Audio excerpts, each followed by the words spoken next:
Kanuni ya usimamizi wa LPG unayataka makampuni yanayoingiza na kusambaza gesi ya LPG kuhakikisha kwamba mitungi yao ya gesi yenye ujazo au uzani wa kuanzia kilo 16 kwenda juu, ile mitungi wanakuwa wanaifuatilia kujua nani anaimiliki na inafanyiwa biashara na kwa namna gani. Kwa sababu tumegundua kwamba kama EWURA kwamba mitungi hiyo ndio kwa sehemu kubwa inayotumika kuchakachua au kujaza mitungi hii midogo kwa njia ambazo sio sahihi. Gesi nakuwa na budget ya kwamba gesi yangu itafika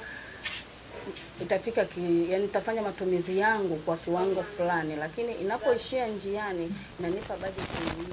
Naona Olex waweze kushirikiana na jeshi la polisi kufanya hicho kitu, na pia waweze kufanya mabadiliko ya kwamba wakati wanaleta mitungi na mwananchi wa hali ya chini anapokuja kununua mitungi waweze kurudisha kile kipimo cha zamani, ya kwamba lazima mtungi uweze kupima kwamba kama ni 14.5 iwe ni ile unapimwa, ndipo mwananchi wa hali ya chini anapewa hiyo gesi yake. Sio kama mtu anafika tu dukani na kuchukua gesi na kutoa hela. Waweze kurudisha ule mfumo wa zamani wa kupima gesi. Zoezi hili tumekuwa tukilifanya mara kwa mara katika kuhakikisha kwamba wateja wetu hawapati athari zinazotokana na watu ambao sio waaminifu katika kusambaza gesi ambazo sisi tunaziuza kila siku.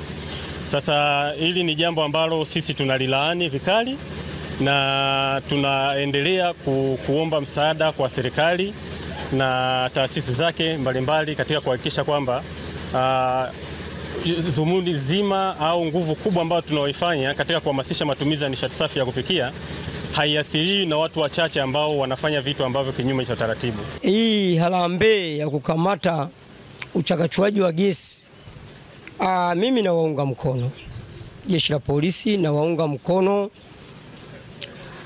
kampuni ya Olex kuliona hili. Kama kampuni ya Olex imeamua kufanya harakati hizo za kutafuta wahusika ambao wanafanya uchakachuaji, na wapongeze, na jeshi la polisi wawasapoti kwa hili.